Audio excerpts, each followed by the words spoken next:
This podcast is powered by the people over at patreon.com/as always. To thank you guys, we have got Josh Devillier, King Richard III, Smexy Dork, Elsterco91, Real Cinema in Hawkins, aka HBars12, Seth, Ballsack47, Damian, Billy the Team Tynamite, Captain Robertson, Tman or Travis, SuperTuberEddie, Baby Boy, Casey Wood, Pink Flame 313, Adam Sundling, Alfie Rowsell, Jamie Brown, Jesper Olsen, Lumistrad, DIDDLOTIC, Mario5380, Luigi, 8053, The Creed, Dane Schmitt, Fuck Cuck, Brendon, or BQ Overlord, RAVJAI, Ikraik, Oscar, Benedict Parker Returns, Jimli, James and Lad, Connor Durose, Bully in the Alley, Max H, Gene, Zeek Collins, Son of a Bitch, Ogeaidogo, George, Noah Watts, FuriousCoco, Nick Miller, TheACMJS, Travanoski, Kassassin, Kyle, S. Jaws, Marcus Blackburn, Emil Katborg, Joshua Mora, Ginko Swag, Malhar the Oppressed Gamer, Master Bass, Ashton the Lad, Amir the Synth Potato, Yazen, Joe the Sexy Boy Smith, Joe aka Founded Scarab, Iron Man's for the Dads, Deraday, Alfie Robert, Brian Ford, Casper, Fishy, Ben Fryer,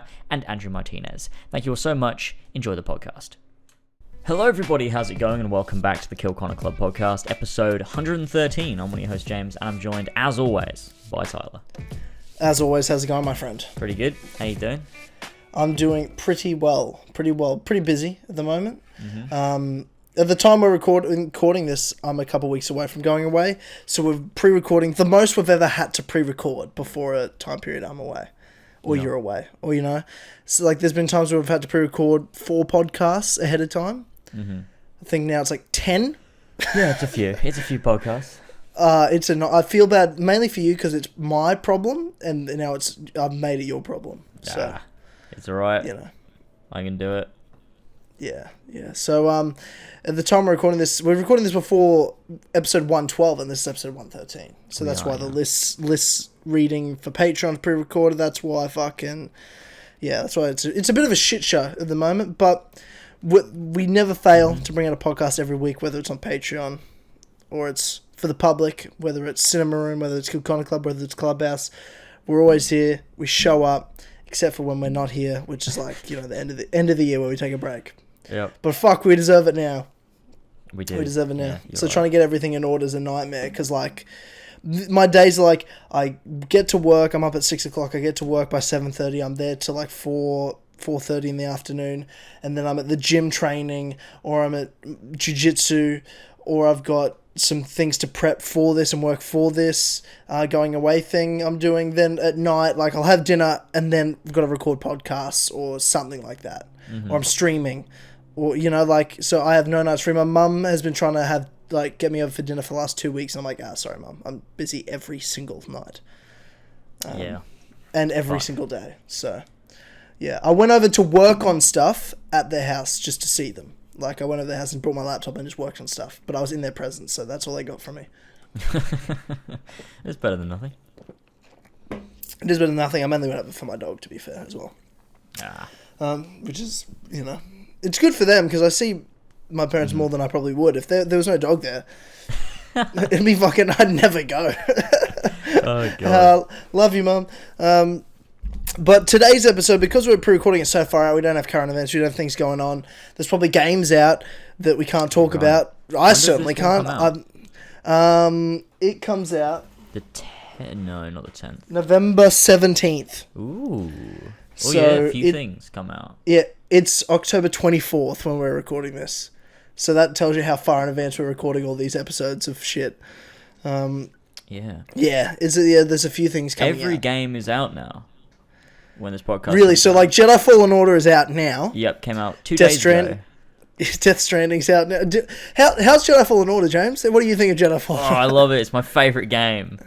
Yeah, that's good. Of all time. It's really Of all good. time. Yeah. Wow, I didn't expect that. I've played it. It's my least favourite game of all time. So that's the divisive opinions that we have right there. You're right. Yeah. So Death Stranding's out? When is Death Stranding out? November 8th. Shit. Death Stranding's out. Jedi Fallen Order's out. Pokemon's that's the out. only 2 games. Oh, Pokemon's out. Sword and Shield's out. Shit. Hopefully Harlan gets a Switch by the time I get back. He'll have a Switch with Pokemon. I'm sure he will, actually, now that I think about it. He'll definitely have it. Because I'm not back till December 14th, 15th. God, that's a while. Yeah, 6 weeks. It's 6 intensive weeks where I won't have my phone or anything to contact the outside world. That is crazy. Yeah. Well, I'll get my phone like once a week, I think, for like 30 minutes to like call home. I'm like, well, no one loves me, so, you know, I'm sure my mum would like to hear from me, but then, you know. Call into the podcast. Hey, mum, put on the dog. Call into the podcast. Wouldn't that be fucking funny? Jump on Skype. That'd be great. That'd be dedication. You have no idea. It's gonna be hell on earth, but I'm excited. I'm sure I'm enjoying it. Not at all. Anyway, this episode is going to be topic focused, where I came up with this idea because I thought, I mean, we can't just do cinema rooms for like 6 weeks straight. We'll try to pre-record a Clubhouse and a Kill Connor Club at least for the meantime in there. But we need like a set topic, set idea for the whole show, a theme. So I thought our thoughts and ideas and opinions on what we want from the next installment of a franchise we love. And I've got 6-7 franchises / games. We may not get to them all. We may smash through them all very quickly. I don't know. It just depends how much we want to talk about it. I suspect there's maybe 1 or 2 you don't want to talk about all that much. Okay. While others, I'm sure we're going to be diving into for a while. Okay. So, the first thing... Okay. I thought we'll get everyone's favourite out of the way first. Let's start big. And we'll sandwich it where the next biggest is like at the end. No. So it's like big at the start, big at the end. Okay. And then ones we don't like so much in the middle. So, to start off with, everyone's favourite, James. Yes. What do you want to see from the next installment? Give me I want to know plot, game design, some structure, even like when you want to see it come out in terms of development, like all the nitty, the gritty. I want to know your thoughts on what's next for Assassin's Creed. What is this, fucking 2015? What are we doing? I just thought we'll start here so that people that just want to hear about Assassin's Creed can be here and then fuck off and leave the hardcores around for the rest of the show. Okay. Yeah. And we can clip this. Assassin's Creed. Oh, but we won't. Yeah. Yeah.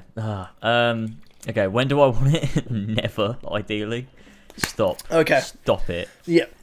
Don't want it. So you want Odyssey to be the end? That doesn't count either. Yeah, so Origins is the end, one. Yeah. Yeah, true. That's true. Yeah. I'm okay with that. So we end at the beginning. Yes, exactly. It's poetic. So we know it's Vikings, right? Yeah, are we going with it's definitely Vikings, or can we just go, what do we actually want? Okay, so do you have another idea that you'd want if it wasn't Vikings? Because it is Vikings, we know that. Yeah. So it doesn't. So I kind of feel like we've got to play with that. Go with it. But just give me, what would you do if it wasn't Vikings? Bike sequel. That's of course what I would do. Okay. All right. Obviously. Okay. How about this? Give me your bike sequel pitch. Oh. Give me what would you do for it? Give me your bike sequel pitch. Oh god. Give me what you really want from Assassin's Creed, which is a bike sequel, and then tell me about it, and then talk about what we are really probably going to get. Yeah. But what you'd want from what we are going to get. We are going to get a Viking game without Bayek.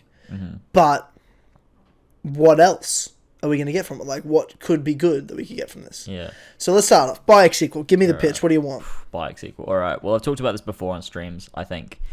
So I've got a vague idea of what I would sort of do with it. I would want it to be somewhat of a mentor story. So for a start, I want Bayek to have a reason to go to probably Rome, I guess, is where I would put it. Or maybe somewhere in the Middle East sort of area, so that it maybe lines up with AC1. But the setting's not really important. I think I would want Bayek to sort of embrace being the mentor of the Brotherhood, have a Brotherhood system in there, grow the Brotherhood. But at the same time, I want him to sort of have I guess someone that fills that role of sort of a son-like figure, so he can be a father-like figure to someone that he's training. And this game could take place over the course of, a small amount of years potentially. So we can see this kid go from probably maybe 13 to maybe sort of a young adult. So like 20? Yeah, maybe. Yeah, something like that. Because we've not got a lot of time to play around with Bayek. You know, he's getting old and it's ancient Egypt, so we've got, you know, enough time to have a game there, I think. But we don't have, you know, a huge amount of time. Not like with Ezio. Could you do a Red Dead Redemption, I guess both 1 and 2 spoilers, where you play it as a different character by the end of the game? Yeah, that's where I was getting onto. Yeah, that's what I want them to do with it. Because what I want is for them to have this Bayek story, and my idea is that he doesn't know how this Brotherhood's going to last past him, because he's the first one. Like, him and Aya, those are the first 2 leaders of this Brotherhood, and he doesn't know, like, he's built this creed because he wants it to last, and over the course of the game you can have him have the actual tenets there and develop it a bit more, but, like, he's not sure whether this Brotherhood is going to last, and this game is basically him working towards that goal of having, because either, you know, it passes on to the next person and it ends up living forever, or it just doesn't and it dies with him. So I would like to see that story of Bayek trying his best to keep this going and train somebody and instill those same values in them and have them continue the Brotherhood and then develop this character as well. So we love this character too, so that when Bayek dies, we can actually see Bayek die, but it's from like this kid's perspective. Obviously now he's grown technically you could see him die if you're not using an ancestor's DNA, right? You're using...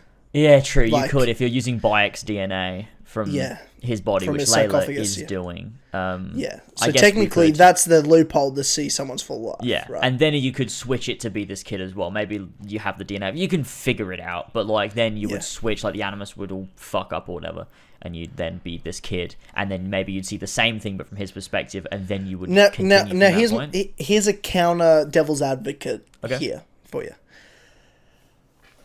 Just so it because you playing around, especially if you're going to play as a kid, genetically doesn't make sense. Would you be okay with if they did this? Because they're not going to do either of these things. But like, let's say you played as the kid from the start to the end of the game, and it was the kid's game, but Bayek's your literally mentor the whole time. And the story's about that passing on, because maybe he's a bit too old, right? Yeah, I mean, I'm not mad at that. Like you'd still like it, but you'd be sitting there like wanting to play as Bayek. But the kid could be great. Like it's not that the kid. It's still technically like. What I criticize about it and not getting sequels with characters is this: there's no investment in the story, and the story doesn't continue. That's a loophole. Which sure you're not playing as Bayek, but the story does continue. It's still Bayek's story continuing. It's about the assassins, and it passes on to the next person, right? And that your whole story is literally about will the Brotherhood survive and last longer? Well, this is the kid that is the second generation. Yeah, but I think to me, for that story to work, you have to be playing as Bayek. Otherwise, there's no...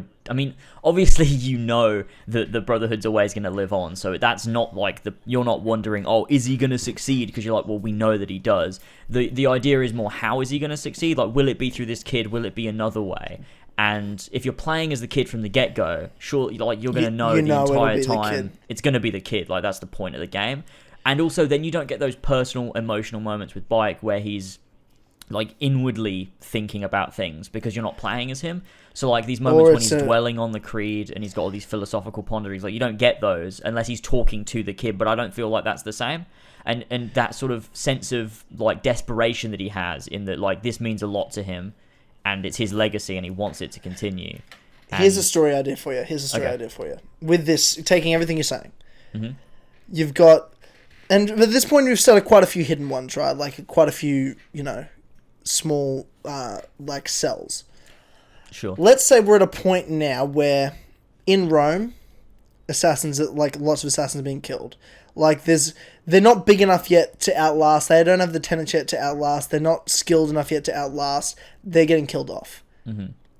It's Aya's dead. Ah, good. Even though that doesn't work because she can't be dead. It's based on when Cleopatra dies, and Bayek could be too old. So when maybe does that Cleopatra die? Like 20 years later? No, not 20 years. Like 10 years later or something like that.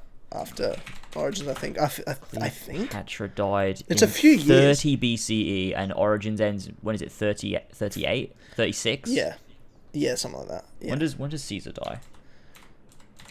Caesar... 44? 44. Okay. Okay. Wait, hold up. Oh yeah, because you're counting the wrong way, the other way around, yeah. Yes, correct. Yes. Okay, it's quite a while then. Wow, it's like 14 Yeah, years. it is wild. So let's say Aya is still alive. Let's just say Aya is still Yeah, she alive. has to But be. there's barely any assassins left in Rome. There's no assassins left from Bikes. It's just him and the kid.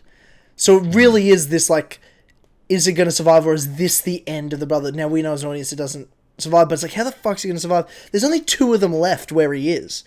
Egypt, there's none. Like, they're being killed off. They're being culled and hunted down. Because it's a new thing, right? It's like they're being seen like a terrorist group. So they're just being culled and killed. And it's this survival, and this story is just about the 2 of them, and that's why it is the kid that passes on, because Bike will die by the end, and then it's just the kid. But then you see the kid, like, you could have, I don't know, fucking end sort of montage, or something where he...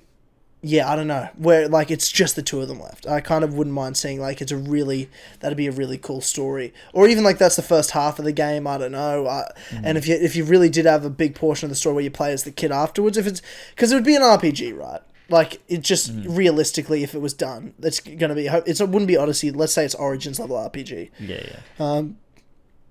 How do you level the kid when you've just played as this guy? Yeah, I've got an gameplay-wise. idea. I've got an idea how you can do it. Why not tackle it similarly to an Assassin's Creed 3, where you start and you play the first, I don't know what percentage, like the first 15-20% of the game or something, maybe 30% of the game, like at least the story you're playing as Bayek, and then you take over the kid, and that's where everything really opens up. Would you be mad, now this is a question, would you be mad if the pitch of the game, like all the marketing is Bayek, and then he dies 4 hours into the game? Oh, God.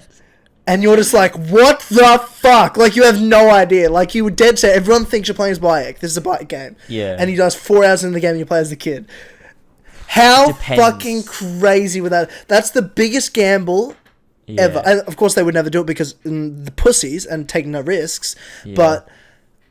like, what a gamble that would be, because so many people would be mad because, like, I wanted to play as Bayek, you promised fucking Bayek, but also, fucking, what a ballsy move. I'd have to respect it. Yeah, and they would only do that if they knew it was for a very good reason, because they know how much everyone loves Bayek. Like, that would be a huge risk to do. So if they were to ever do that, you would assume it's because they've got a really good story in mind. And I wouldn't be mad at it, especially if this kid is someone that, in the first, say, 4 hours, they've built this kid up and you're like, wow, I really, I'm into this relationship between them and I really like this kid and this is really fucking compelling. And then Bayek dies and you take control of the kid, you'd be like, oh shit, I'm really fucking into this now. Like, and it'd be so fucking sad to see Bayek go.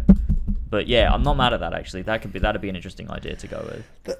I've always wanted that way, like, the marketing's one way, and then you play the game, and it's like, you've been fucking baited, you know?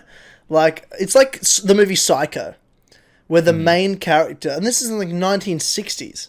Yeah. And Hitchcock's idea was, what if you create a main character, you have this main character of the movie, you think's the main point of the movie that you're following, and she dies 30 minutes in.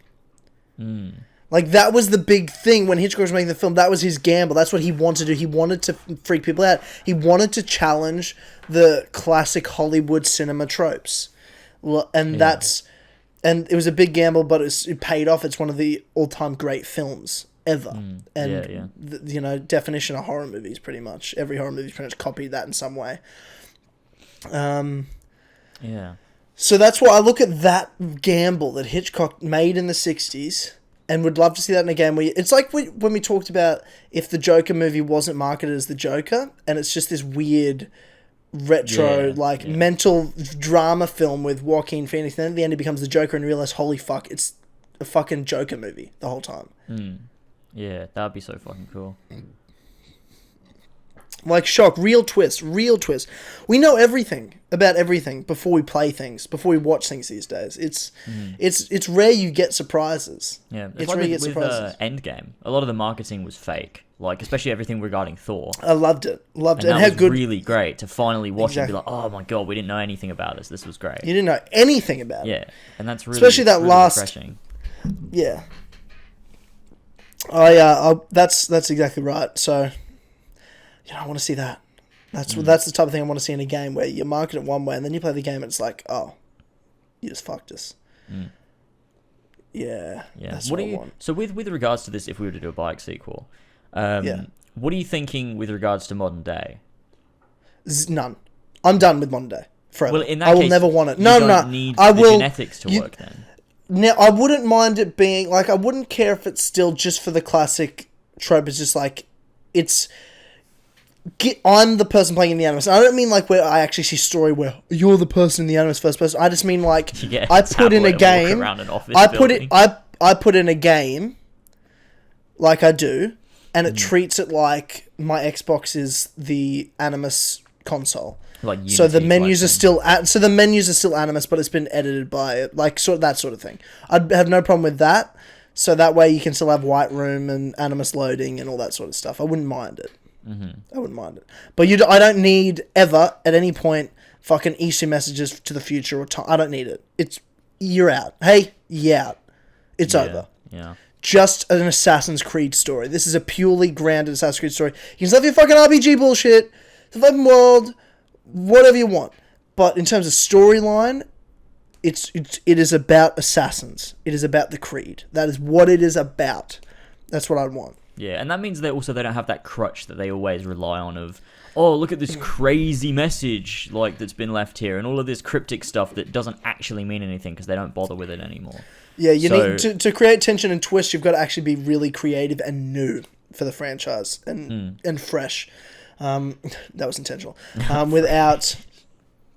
Without actually having to use your crutch and then calling it new and exciting and big plot twist when it's not at all. You're just doing the same thing every fucking year. So that's what I would want. And, with your idea, I just think it'd work best if you play as the kid the whole time, or most of the time, but you could play as Bike at the start, like for the opening bit. Maybe when you like meet the kid, maybe Bike finds the kid, like as almost an orphan or something. Yeah, that'd work. It could even be, that kid at the end of the game that he walks home? Imagine if that was a kid. That could work. And unintentionally, like, the end of Origins was the meeting of the main character for the next game, and then, like, it's him training him. And it just, like, started off, it flashbacks him, and then he's still young, and he's a teenager, as you said, and there's big portions that set up their story, and you're playing as Bayek, and it could be, like, and it's him playing with the Brotherhood, and even throwing a Brotherhood system in it, and all of a sudden you're playing as Bayek, and you're like, fuck yeah. You're playing around sending assassins in, and there's like, it's just, you've got a full sequence. Think it maybe a 2-hour sequence. Like a big opening prologue, lengthy. Not quite Hatham lengthy, but like lengthy. And you're in a set area where there's an assassin bugle, and there's lots of assassins, and this kid, 13 at this time, he's one of them, he's in training. But by the end of the sequence, this moment happens where the place is being burnt down, everyone's being hunted down, all the assassins are killed, you're playing his Bike, fighting everyone off, and the only two that survive is you, and you get this 13-year-old kid out of there. And you hide up in the mountains. And it's similar to the hidden... Well, that is like the hidden ones, right? Yeah, like, they burn the place down, they hide up in the mountains. But what do they do next? Like, they move on. Like, I'd almost like to see... Maybe it's not... Maybe you do a different scenario. Maybe it's not... Because it's just a copy of the hidden ones now that I realise that. But in the sense where there's a scenario where there's a bunch of you going to assassinate a target maybe, and it just goes terribly wrong, and all the assassins... Like, they almost were waiting for you. Yeah, maybe you get captured and then, too. Like, you get captured, like and a bunch of the assassins get executed, and it's like a period of time, and like, there's a lot of tension going on with the assassins. They're at risk, they're being hunted down, they're called terrorists, and all this sort of stuff, and then, it's Bayek and this character, and you go to different locations, or whatever setting it is. Let's say it's the Middle East, and you have Jerusalem, and you can move on to all these other different cities in that time, in a big region, where there are assassin... bugles and stuff, and throughout the game they're actually being destroyed and killed, and it's a bit of a pilgrimage for this kid and Bayek, and a few years go by where you're in hiding, and then you're playing as this kid for the main portion of the game, and it's you trying to stop because it'll be the Templars, or whoever they decide to call the Templars in that time. Order of Ancients. Let's say it's the Order of Ancients.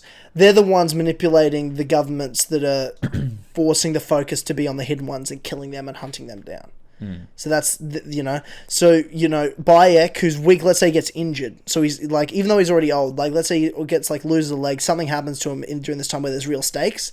He can't fight. It's up to him to train this kid. He's got the frustrations. He spends most of his time meditating, focusing on tenets of the creed, lots of dialogue, passing it on to you.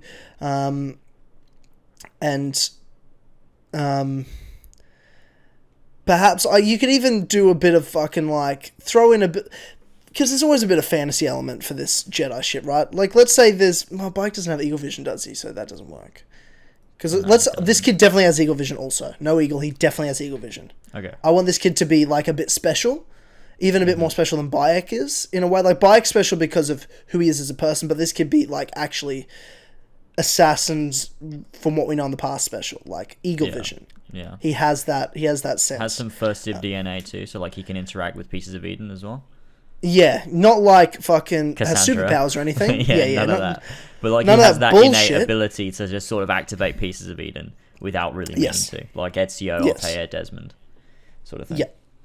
Yep, exactly right. So I think I would love to see that side of things, and the main story of the game is you trying to hunt down and stop the Order of the Ancients, or just Templars, as you do in every Assassin's Creed game. But that's like the brunt of the forefront story, because you're trying to save. It's like a survival thing, because they're hunting down the assassins. You're trying to protect the small amount of heralds or people that are around, but like throughout the game, lots of them and most of them die. Like, sure, there might be a couple that are around scattered, but they're solid by themselves. It's all like lone assassins at this point. And then maybe there's some point at the end of the game, towards the end, where there's a big push to, or maybe even like maybe not there. Maybe that's the first half of the game is losing, and then you can introduce a brotherhood system like halfway through. There's no reason why you can't introduce systems throughout the game. God of War, what it does so well is it continually adds elements to the game from start to the end. There's still shit being thrown at you 80% into the story. Yeah. You're like, I can do that? Fuck. I don't like about Assassin's Creed and games like Assassin's Creed where they have to introduce you to every single gameplay mechanic in the first 2 hours, and then there's no new gameplay mechanics for the rest of the game. Yeah. It's so fucking annoying. Yeah, it's like every single mission at the beginning is like 2 hours of just tutorial missions of like, this is how the side quests work, this is how your leveling system works, this is this system, this is that system. Like I remember that one. There's that one in Brotherhood, and I mean it's integrated very well in Brotherhood, but there's like, and you don't get it till like 40% of the way through though. It's so long. It's such a long sequence in Brotherhood, but all it is learning sequence all 3? of the different mission types and learning all of the systems in the game, and it's a bit mental, and they go hard with that in Assassin's Creed a lot. They do. I'd like to see that challenged. Where they're adding elements throughout. So sure, you've got all your RPG elements, but let's throw the Brotherhood system, and you can work it backwards. Like you've got because they already tried to do it with the Nemesis system. Do it backwards, but it's your own people and full customization of them. You have the levels. It's an RPG element. And have the ability to call them in, send them a mission, do all the stuff that the Brotherhood system can do, expand on it to that sort of next level of this next generation. But why not add it halfway through the game, where the first half of the storyline is like they're dying, you're watching them die off, and this kid's like goal and responsibility is to grow the Brotherhood. Again, he's like, we need a protector, we need, fight back, and it's like a resistance to fight against also these Order of the Ancients that are trying to bring him down. And it recruits people from the ground the same way it's always been done with the Assassins. And Bayek, is teaching them, but this kid throughout, and the kid doesn't see himself as a leader, right? As a recruiter, as a person that's going to lead him. He's bringing them to Bayek to learn. Because to him, it's not about killing, it's about the philosophy that Bayek's teaching. There's a purpose behind it. So it's actually about the philosophy of the Order, what he's teaching. But this kid doesn't realize what Bayek realized. This kid's actually becoming the real leader of the Assassins by doing it. But he doesn't see himself as that. He's not actually trying to be a leader or like the boss or anything. He's not Connor, where he thinks he's better than Achilles and knows more. It's not this odds relationship. It's this absolute respect for Bayek. And admiration, like a father figure. Would do anything for him and trust him. But Bayek, by the end, goes, no, you shouldn't revere me. Look at what you've done. Yeah. Look at what you've learned everything I have to teach you. Look at what you've done. And he realizes that he's the one that leads them into the future, and then by from age or something happens, and he'll die by the end. And this kid could be who knows how old, late 20s by this point, because we can really skip some years here. And I'd almost like to throw some assassin recruits in for story reasons, where like the first 2 or 3 are like set characters. Yeah, kind of like so that in the game, or at the very least, Machiavelli, like they're well developed characters, sort of thing. Correct, at the very least, and even if like they could randomize the look in every playthrough, even like their combat, what they play, like you get to pick all that, but like they're either male or they're female, and they have a set voice, that sort of thing. But if you want to randomize the look of them and how they play and their outfits, go for your life. But they need to be in detailed sort of characters involved that play a role as well, I think, because it's important to have like other assassins and other side characters play a role and be a part of it that you can kind of get attached to. Yeah. You need a strong supporting cast, because that's something Origins really missed. And I think that's probably because Darby wasn't still on it, because he writes incredible supporting characters. Oh my Origins god, yeah. didn't have that. You had Aya, and she sucked, and that was it. Yeah. Like Hepzibah, like he was alright, but like he wasn't around. Yeah. Cleopatra and Caesar, they were like fine, but like they're more villains than supporting characters. Right? Anyway. Yeah, so it's hard to.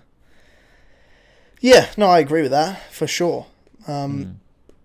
But that's how I would do it anyway. Like if you were playing as the kid the whole time, but you can start off as Bike maybe for the first couple of hours. So we're like, oh, we get to play as Bike, and he's still in the game the whole time up until the end. And by the end, you have that order and you have a direction, and even lead into the philosophies and set up Assassin's Creed 1. Yeah, a bit more. You're in the Middle East too. Like it's when does Marsyaf get built? Ask that question. It's a while before AC1 takes place, though, right? Like it's already an old castle. Yeah, it is.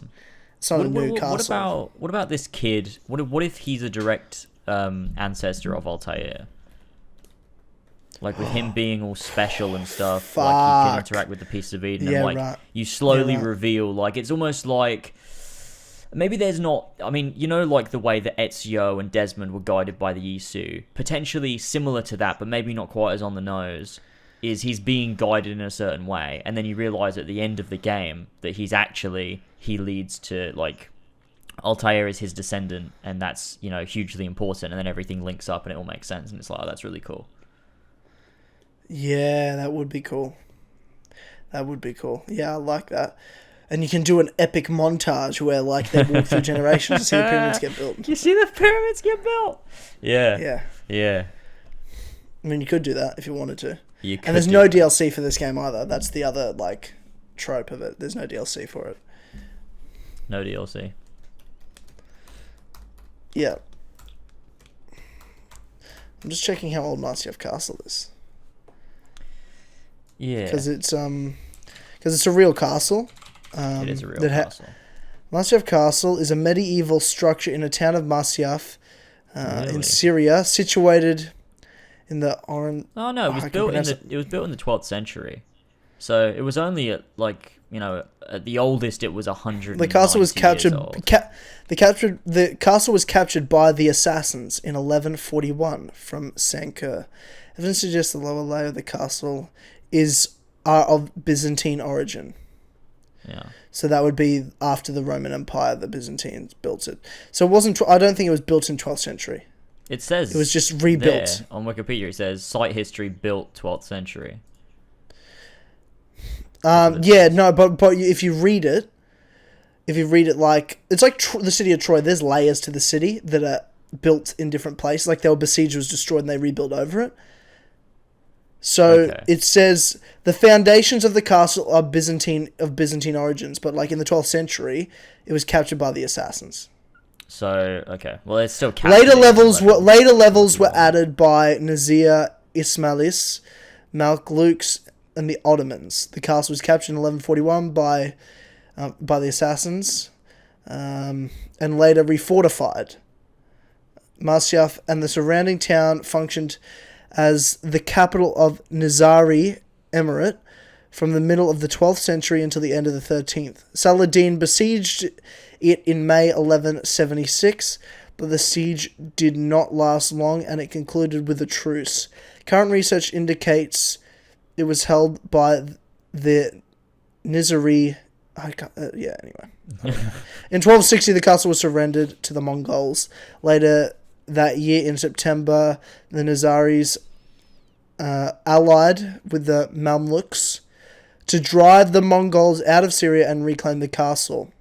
Baybars took hold of the castle in February 1270. In 1830, an Egyptian expedition led by some guy did some damage to the castle. Restoration funded by began in 2000.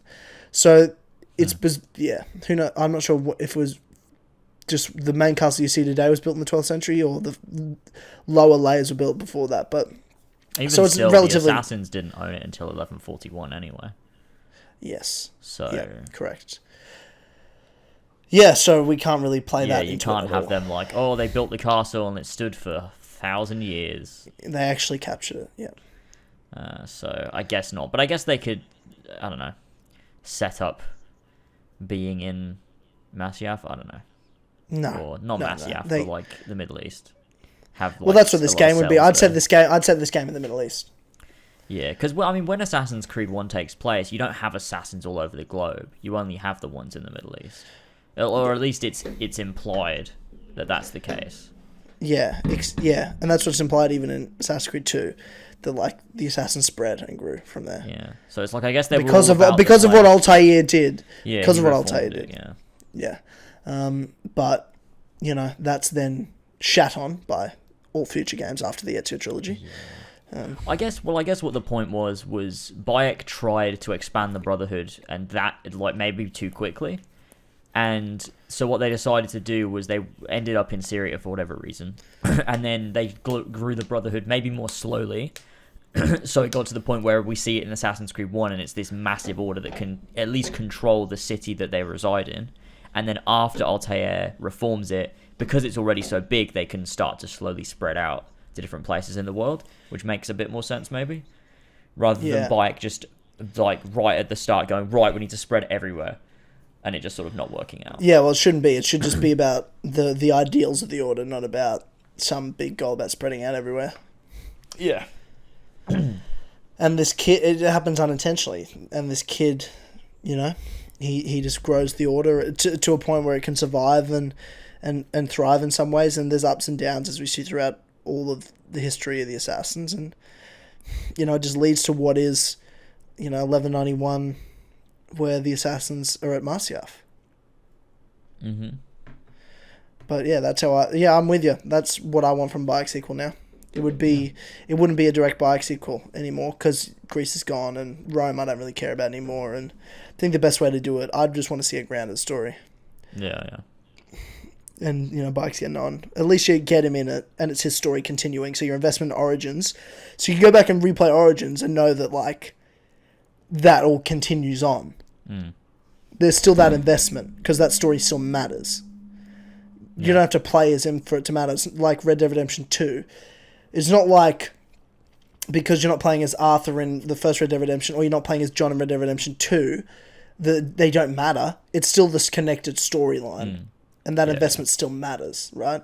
Mm-hmm. So that's okay with me. That's your only loophole to not play as Bayek in a Bayek sequel. It's to just have the Bayek sequel, a sequel story to Origins, essentially. Yeah. Have it very closely linked as well. Don't just have it loosely linked where, like, Bayek's in it, but, like, it's an entirely different story. Like, it's got to be this continuation of a lot of things that were set up in Origins to make it worthwhile. Yeah, and, like, leave things like the Brotherhood system until halfway through the game and just throw it at you. Yeah. And you're like, holy shit! Yeah, that'd be sick. The whole new system that changes the way you play the game, and it's halfway. That's awesome. Yeah. But then you'll have articles written by Polygon about how Assassin's Creed hides its gameplay mechanics until you sink 80 hours into it. How dare they? It's like, oh my god. You mean layering the game? Rewarding players? But with rewarding players that actually play the game, not who pay to play? Fuck. What a world that would be. What a world that would be. Oh, it's so fucking dumb. Yeah, now none of this will ever happen. Though I would love... Tell you what I'd love to do, James. One day to get Ashraf Ishmael on. Yeah. Because I think one day we could. I really, truly believe it. I think so too. I'd love to. And I just want to... Because we can all agree, and Ashraf would agree with this without saying he agrees with us, there's never going to be a bike sequels. It's never going to happen. But let's talk about what we would do. Yeah. Ashraf, if you could... There's no law against doing that. We can talk about what we would do. Why can't... Hey, Ashraf, let's treat it like a creative meeting. We're about to start a new game. How are we going to do it? Let's talk about it. Let's debate it, like we just did then. Yeah, exactly. I'd want to hear what he would want to do. I would love to hear that. And then because I'd also love to hear him go, yeah, because he would come up with things that you go like, yes, but the way Ubisoft works, you couldn't do that because you need to make sure that this gameplay element fits into it. And then we go, okay, well, how do we work around that? I'd love to have him kind of throw to have obstacles insider knowledge of how real game development works. Yeah. And be like, these are the issues that we would have with that thing. And then we can try and figure it out. Just, as a hypothetical. That'd be really fun. Yeah, that would be fun. We'll work that out next year. I feel like it's going to be when his next game comes out afterwards. Exactly. Because, he won't be allowed to come on anything before then. Mm-hmm. But even then, I feel like here's the idea for the show. If we pitch him the idea, it's we're not going to talk about anything to do with what you're doing next at all. We're not going to ask questions. We just want to, do this, create a meeting, and then, obviously we want to ask you about the development of Black Flag and Origins in your career and shit, Yeah. An hour on each thing. Yeah, that'd be fun. That'd be good. And we're going to be the ones doing, a majority of the publicity by accident almost for Ash's next game, I would assume. And they're probably going to want us to be doing that as well. I'm pretty sure they trust us after Origins. They're like, those are the guys. Especially I think they trust us after. I think they trust us after Origins and after the way we've shit on Odyssey. I think they're like, thanks guys, we appreciate you for sticking up for us who made the real game. Exactly. And not, Montreal and likes not. us. Yeah, I think so. We don't. Do we know that? Yes. Maybe. No, maybe. Maybe we do know that. Maybe we don't know that. Maybe we're just speculating. Hypothetically, we know. Hypothetically, allegedly. Yes. They're a fan. They're a fan. So. Whereas Quebec, hypothetically, allegedly, aren't fans of the Four Pillars. I'd say. Why would you think that? I'd make the argument they're not fans of the Four Pillars, but who knows? I'm just saying, Four Pillars, Ubisoft style players 20. Oh god, that would be fucking hilarious. And it would never, because I would turn it down. Because of course I would. Because I would absolutely not. If all four, this is the most ridiculous hypothetical, but if all four of us got given that. Yeah, so if we all message each other and go, we've all been invited to E3 as Assassin's Creed Ubisoft star players. And it's just the Four Pillars, there's no one else, it's just the Four Pillars. There's star players for all the other games, but the Assassin's Creed representatives are just the Four Pillars. Do you know what? And I'll tell you why I would say no to this, because I refuse, because they make you wear those ridiculous shirts. And I would not wear that. I respect myself way too much. Yeah, but you wouldn't just have your picture taken. Ubisoft's press conference, they're going to film you, and the Four Pillars are going to be sitting there in Ubisoft style t-shirts, matching t-shirts. I'm going to tell you what they invite us. We go. I'll tell you what's actually going to happen. We're going to wear Four Pillar shirts, and they can go fuck themselves, because what are they going to do? Not let us in? Okay, we're already. Hey man, we're already fucking here.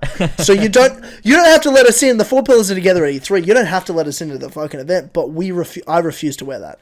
And I would tell you that. I'd be like, hey guys, we can go, but I refuse to wear the shirt, and we're wearing Four Pillar shirts the whole time. Yeah. We're all going to wear matching shirts, but they're going to be Four Pillar shirts. That'd be so fucking funny. Or Bayek sequel shirts. It just says Bayek sequel on them. That's what we're going to wear. Hashtag this is Four my of us going to wear. We take the star. No, we wear the star player shirts, and we take it off when the camera's on us, and it says hashtag this is my Bayek. Oh god, that'd be fucking funny. Yeah. Yeah. God. Yeah. But yeah. Anyway. I mean, there's a chance. No, there's no chance. I would definitely turn it down. I don't care if they goes, it's only the four of you. You don't have to wear the shirts. I'd be like, hey, I can't do it though, can I? I can't. I cannot do it. But also, it's in LA, and I don't want to go. You fucking hate LA. Oh, I don't hate it, but you know, You seem like you hate it. I don't love it. You know, I hate the idea of it more than I actually hate it. That's fair. Which I used to love it. I used to be like, I was so excited to go to LA. I was so excited. But yeah, fuck that. I've never been to LA. Yeah. One day. Well, the only way you'll go is you will go when we're star players. Yeah. Exactly. Yeah. Exactly. But anyway, that's our bike sequel pitch, and that took 45 minutes. What do you want for a Viking game? Ashraf Ishmael to make it. That's about it. Oh my god! Thank God it's happening then. Yeah. It's gonna be Well, we don't know that. want. Imagine if there was another team and Ashraf's actually making another game. The next one after that. Well, then unfortunately I'd be waiting for that one. Yeah. Yeah. But I'm just saying, we don't know that Ashraf's making the Viking one. Yeah, he is, because him and I don't know, it was someone else followed some Viking actor or something. I don't remember. There was like a news report on it, and it seemed very suggestible that there's something going on there with Ashraf Ismail and Vikings, but no confirmation. But yeah, seems likely. I think it's. He was loving God of War. He was loving God of War when it came out. He was loving God of War when it came out, and that came out right at the start of the development, like start of 2018. So yeah, true. And Ashraf Ismail likes good games, so. He does like good games. Do you know why? He's a good game developer. He is that. Great, I might even say. Great game developer. Yeah. And now he's creative director. Yeah. He's no the longer big game boss. director, so he's in charge of everything. Yeah. He is the big boss now. You're playing with the big boys now. That's what I say to that. Yeah. Anyway. Yeah. There you go. Let's move on from Assassin's Creed. Because Okay. I'm over it, and I can't believe we talked that long about it. That's Yeah, the longest we've talked about Assassin's Vikings. Creed. Yeah, I mean, I'm sure they could do some cool shit. Of course, you could do some cool shit with Vikings. Naval.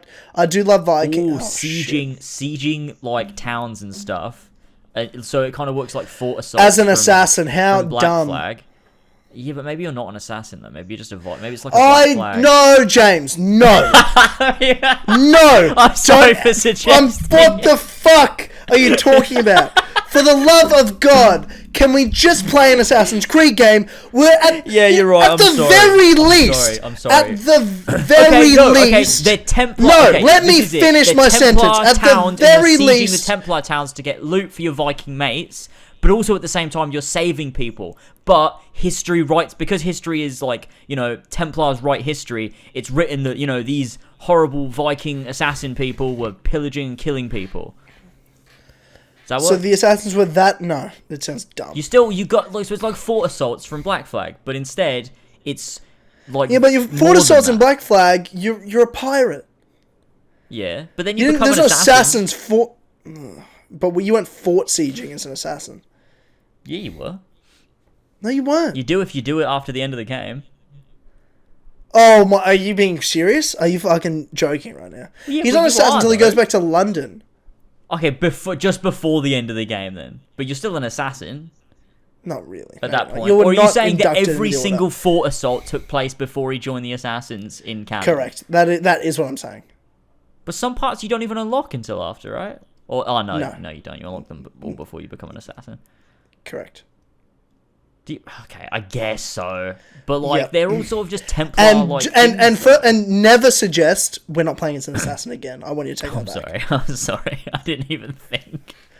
That made me so mad. Hey, I'm getting mad. I was thinking more of like a Black Flag where you start off as not an assassin and then you become But they're gonna make you a Viking. Like, there's no way they're gonna set it in a Viking period and not have you be exactly a Viking with a hood. No. So what do you think? What do you think they're gonna do? Don't care. You're an assassin. That's all I care. You think you'll just be an assassin? I only want and you'll see sometimes. You'll look out over and you'll be like, "Oh, there's a Viking boat," and that's it. It's you just happen Tyler, to be in that period. What do you want from the next installment of Assassin's Creed? Only one thing, James. I'm glad you asked. To play as, wait for it, an assassin in the Assassin's Creed game. That's it. That's not too much to ask, is it? Because that's No. all I want. Sounds reasonable. That's it. There's no ifs, ands, or buts. There's no, but what if you start as not? You're an assassin. You're an assassin. You want to start That's like a little recruit, and then you work your way up, or like you just sort of want to be like, I don't know. Suck me off. I don't care. I don't care. Anything. I doesn't think we matter. both know exactly how they're going to do this, and I don't think it's going to be... And we know how they're going to do it, but what I'm telling you is we're playing what we want from it. And I'm telling you, I refuse... If I turn on this next game, I don't care if Ashraf Ismail shattered out this morning. I don't care if he created it over a 10-year period and it's a masterpiece. If I don't turn it on and play as an assassin in the first 30 seconds, I'm breaking the disc. I'm breaking the disc, James. What if it starts with Layla? In that case, you would be playing as an assassin. I would... In the You know first what? 30 seconds. Second thing. If I play as Layla, or she's even mentioned at all in the game... You will be, though. 100% you will be, though. Breaking the disc. What if... That's my vow. That is my vow. But you know Layla's going to be in this game. Nah. That's my vow. Because she shouldn't be. She should be removed. And Ashraf should know that. And he should remove her. And if he doesn't remove her, breaking the disc. Yeah, he's not going to remove her. Okay, then. Well, I look forward to my disc snapping video. Oh, no. Snapping a video game just because Layla Hassan is in the game. Sounds like 2014 lasers shit. Or we're not playing as an assassin in the first 30 seconds. Yeah, well, I don't think we're going to start as an assassin. I would like to, but I don't think we're going to. Unless it starts I just realised that Ubisoft will give me the game and it will be digital. I also realised that just then. So I won't you're actually. Right. I won't. And I don't even buy discs also, so that doesn't make sense. Your Xbox. Yeah, well, I won't do that. Can I do it? I mean, I guess. I mean, technically it'll come out when you're here, probably. Oh my god. Yeah. No. Dude, that'd be fun. We could stream it. Oh no, but I gotta make videos. Oh no. I don't like this. Yeah.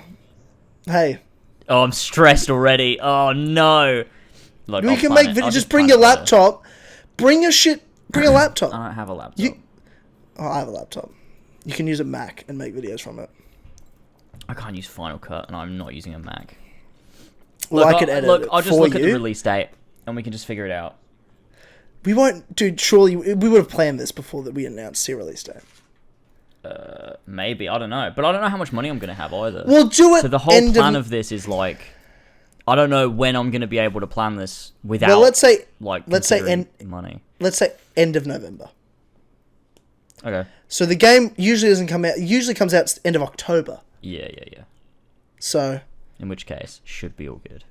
Should be all good. You would have finished the base game. Yeah. Made a review. And I can have plenty of stuff ready, and it's all good in there. And then we can also stream it and talk shit.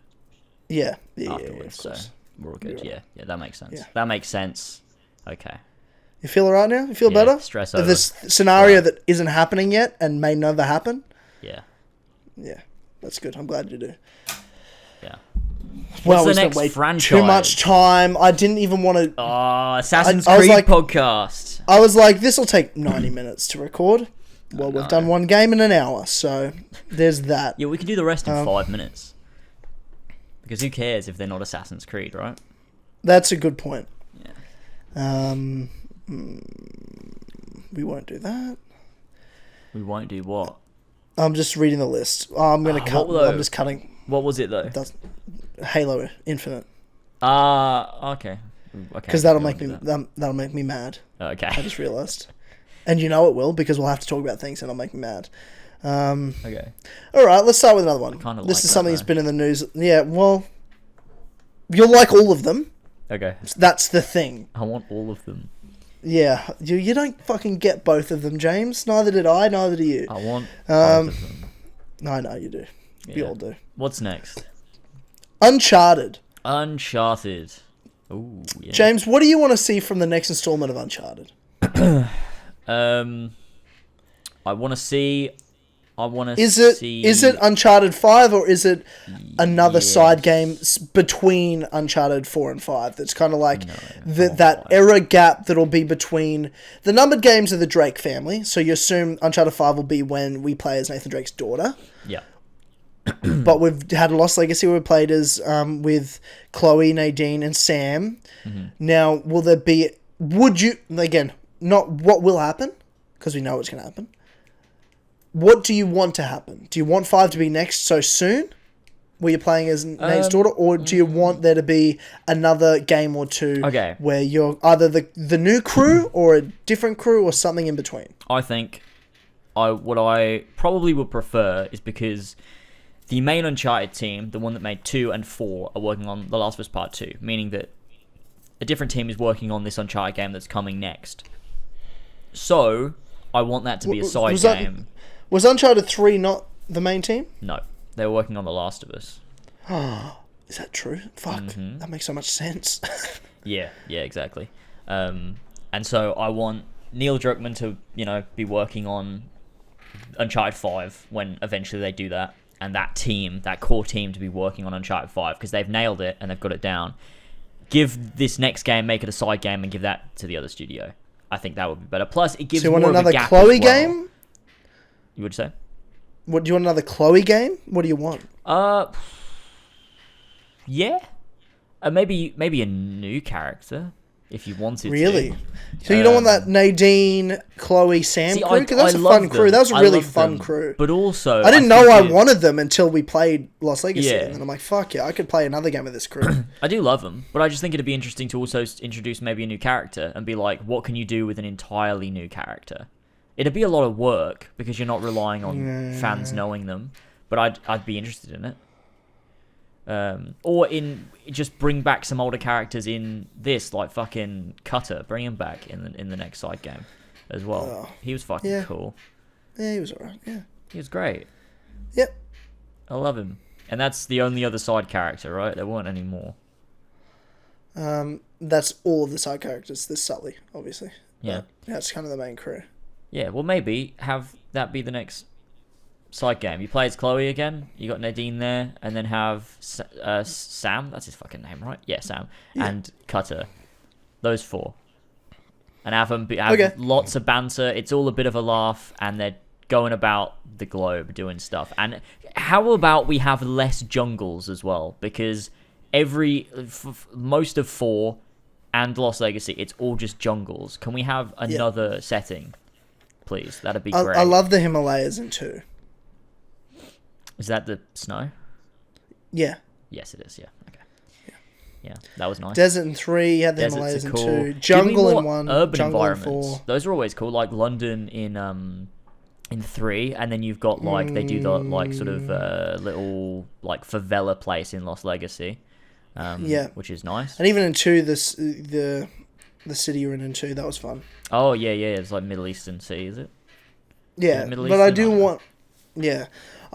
If it wasn't jungles, because I loved in 4 as the pirate style. Yeah.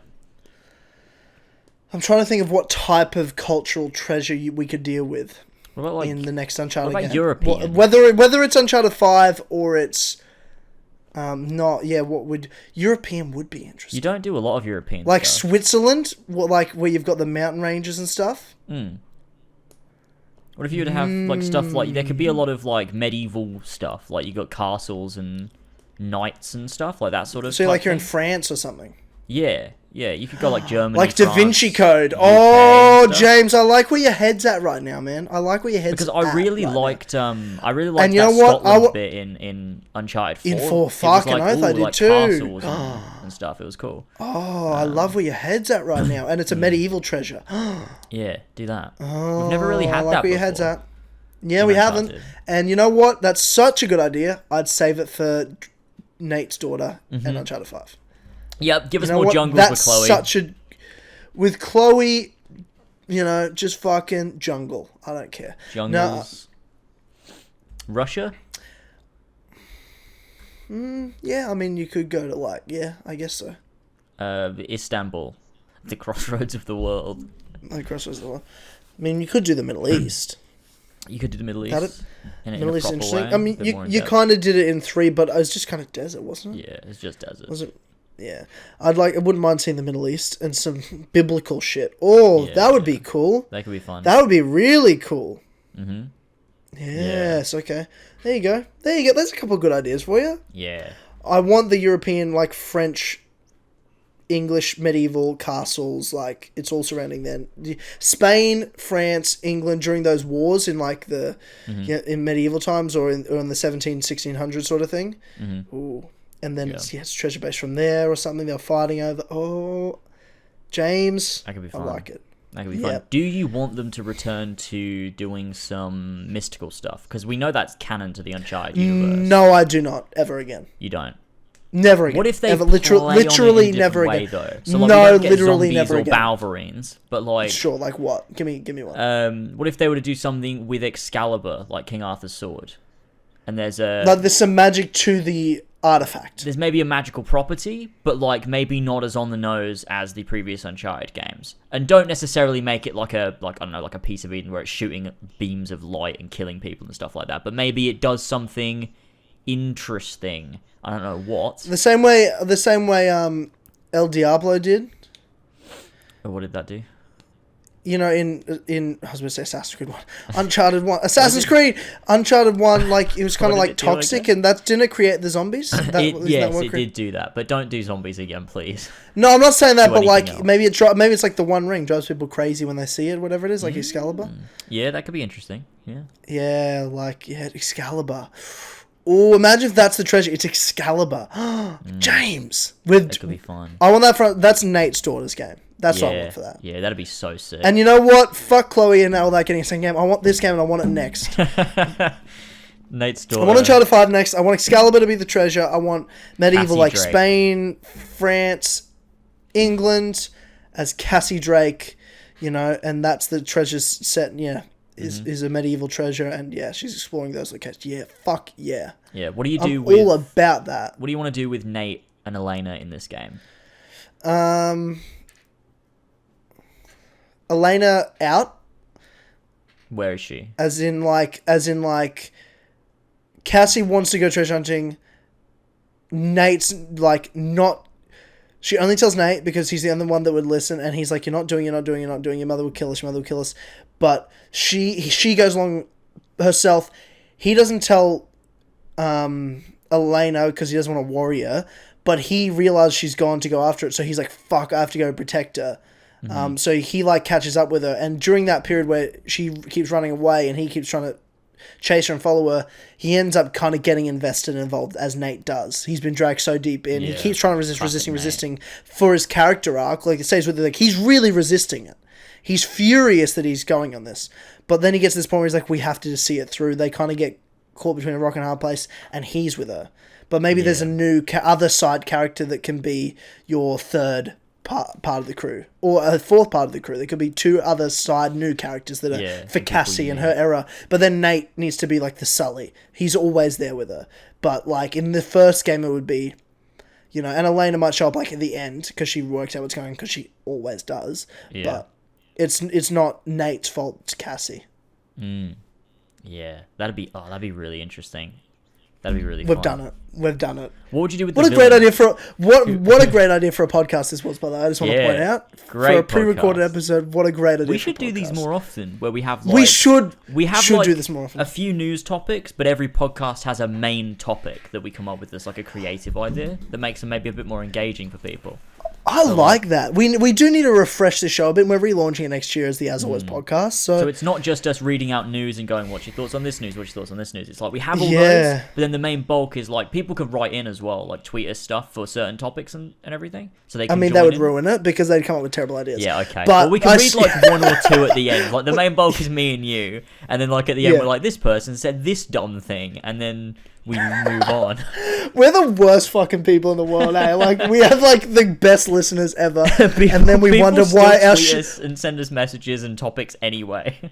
Yeah, I wonder what... Like, no wonder the show's never gone viral. Like, because people like, these guys are honestly pieces of shit. We've got, like, our shithead crew, and then that's it. It's great. Yeah. Well, yeah, I like that. Creative ideas. Yeah, okay. I like that a lot. We have a main topic per episode, but then something, news topics to start with. Current events to start the show for the first like half an hour.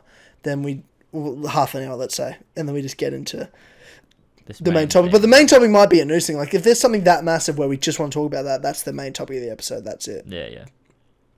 But let's be creative about it. That's a good idea. Yeah.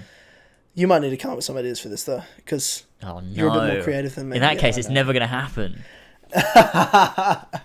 It will. I can try my best. I'll write things down on a piece of paper, like it's 1945, and perfect. Then I'll read it to you. My book's almost full. Like my Kill Connor Club list book, it's been years and it's almost completely full. It's a big book too. That's crazy. Yeah, it's crazy. The next game is The Elder Scrolls. Oh, The Elder Scrolls. And I want to talk about this as well because also Bethesda is dicks right now. Yeah, I mean, this is going to be so bad by the time this podcast comes out, but... What do you mean? Well, we're talking about Bethesda. Yeah, and Bethesda is still going to exist in 4 weeks. No, but I just mean this recent... Do you mean the recent news? What's the recent news? It was like yesterday. What was it? For Fallout 76, they're like charging a premium subscription or whatever, and it's like $100 a year or something. Yeah. And you get like anything and shit. Well, that'll be old news, but also like... Yeah, Bethesda was shit before that news, so it's kind of... It's still ongoing news, I'd say, if the Bethesda's pile of shit. Yes, they are that. Yeah, which is so weird to think about. To 8 years ago. They were the peak. They just released Skyrim. They were the best team in the world. And now they're one of the worst. I don't know what's going on with them. Like, I don't know whether it's because they need a lot of money or like or whether they're just cash grabbing for the sake of it or like what. But I'm not confident in Elder Scrolls 6 at this point. I think it's going to be shit. They've lost their chance. I think there was a window of opportunity where Bethesda was still on top and they could have released Elder Scrolls 6 to critical acclaim. But I think they've gotten to this point now where it's too long and too much time has passed. And anything they do that's remotely controversial will be the biggest news. Yeah. And if they release a game and it's not good enough, it's not good, people are going to hate it and be like, "Oh, fucking Bethesda, you fucked it." Like we've waited all this fucking time for Elder Scrolls 6. You've done all of this shit with Fallout. You've done all of this fucking shit with all these other games and everything's going wrong, and now you've released this and it's just not good enough. And I'm not confident. I really don't have high hopes at all for Elder Scrolls 6. I genuinely think it's gonna be fucking bad. So I don't know. The only thing I have faith in is the actual. If it's good, the reason I think it can be good still is because of the franchise itself. It's like, it's almost so hard for them to fuck it because what they can fall back on in the game itself is just the rich history and lore of the universe. How deep that universe is, if you just focus on that in the game, they can still produce a good Elder Scrolls game, even if it's doesn't do what Skyrim does. It can still be like, fuck, I loved it. But maybe not everyone loves it as much as I do or you do, but like, it's not the next step up that Skyrim was at the time, but... It is Elder Scrolls, and it's a good Elder Scrolls. I don't expect it to be Skyrim. I'm with you on that point. I don't expect it to do what Skyrim did, but I'm hoping it's still a fun Elder Scrolls experience that I can sink hundreds of hours into. But maybe that's even stretching. I think Bethesda had their time. Like I think Skyrim was their peak. It just released at the right time to the right audience with the right expectations and the right history in terms of the company. That Skyrim did as well as it did and is still held in such high regard today. But I don't think that they can still have that effect now without releasing something that really is a masterpiece. Because it's just not the same as it was in 2011. So, I don't know. And with the state of Bethesda, like, they're fucking cunts. I don't know. Like, they're up there with, like, EA and Activision at this point. They're getting there. You know? They are getting there. I'm with you. They are getting there. Ubisoft. So. I don't know. Ubisoft are like not doing as bad as all them. They're still bad. Don't get it twisted. But like Ubisoft are what people call the good company out of all those, and that's true still. Are they though? Have you seen all those fucking microtransactions in fucking Odyssey? Yeah, I know. Like fucking Ghost Recon Breakpoint. I watched gameplay for that the other day, right? And Dude, I I played was it. How do you think I feel? beyond confused. So it was a Joraptor video came up, and I can't remember what it was. It was like, oh, should we be scared for the next release of Assassin's Creed or whatever? I was like, whoa, Joraptor saying something negative? This is crazy. And I clicked on it, and he was playing Ghost Recon Breakpoint, and I didn't realize. I came onto the Discord, and I was like, the fuck game is he playing? I thought it was an old game, and then everyone was like, it's Breakpoint, and I'm like, what? Yeah, no, it looks like the game. Breakpoint looks fuck? like a game with average graphics in 2009. It's so weird. It's so weird. How did that happen? Yeah. No, it's awful. Yeah, it's awful. Gosh. Yeah.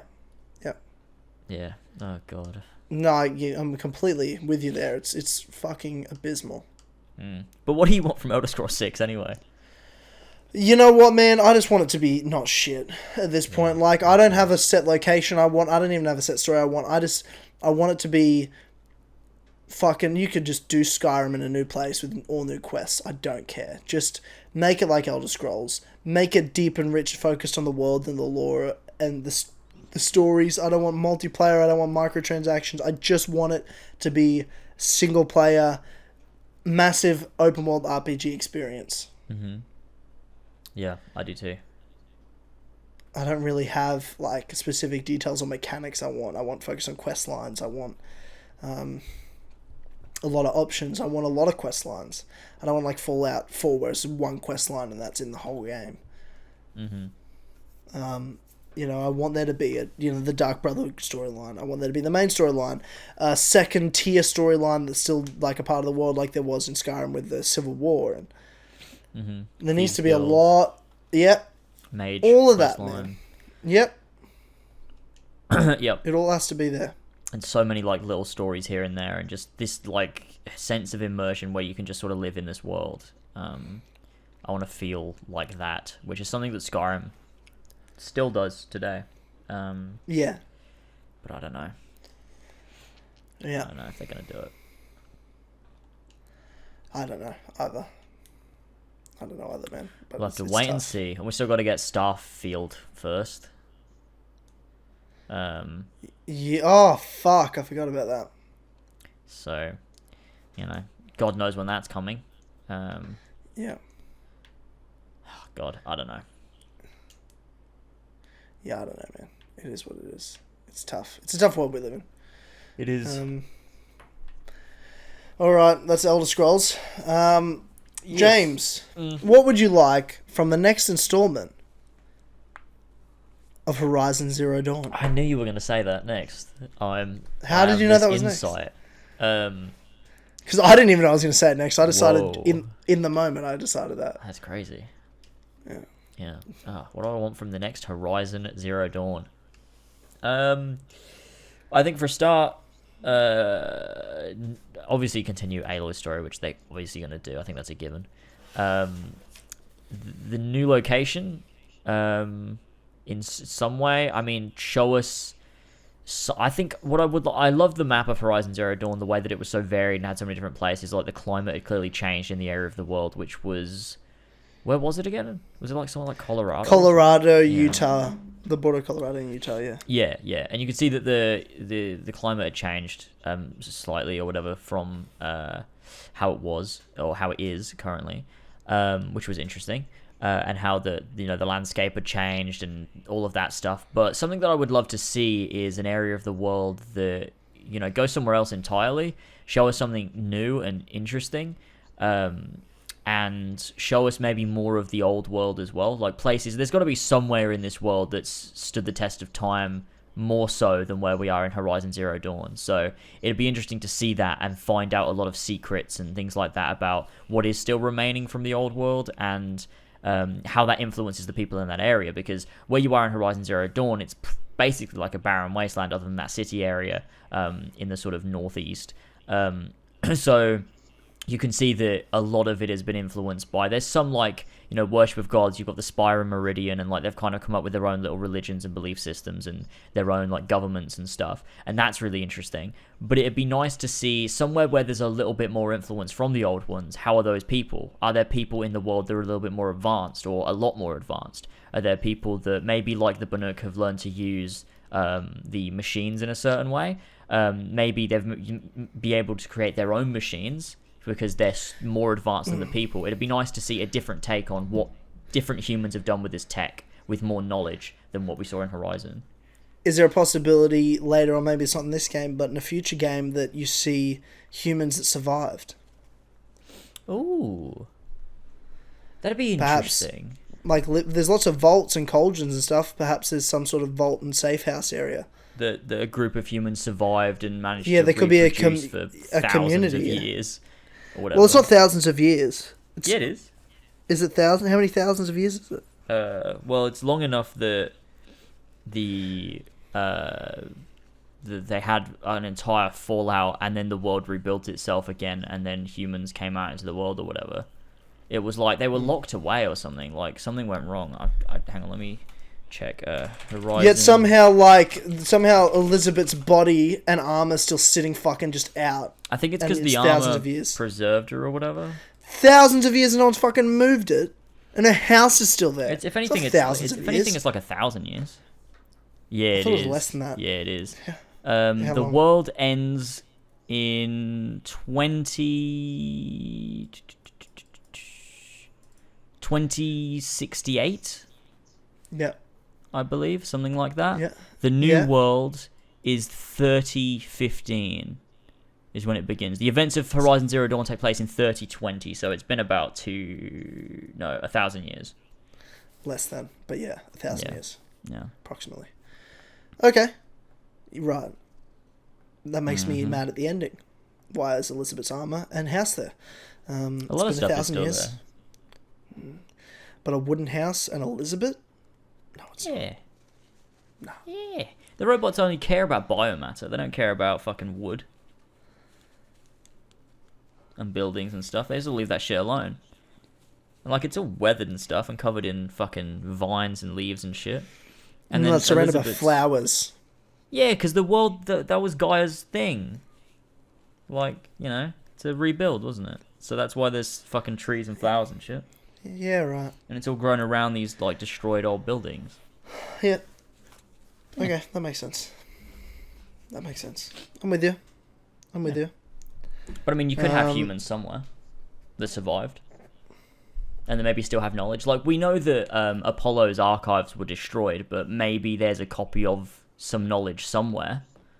Or maybe there's somewhere where an Apollo archive wasn't entirely wiped out and was disconnected from the network of, like, the different systems or whatever.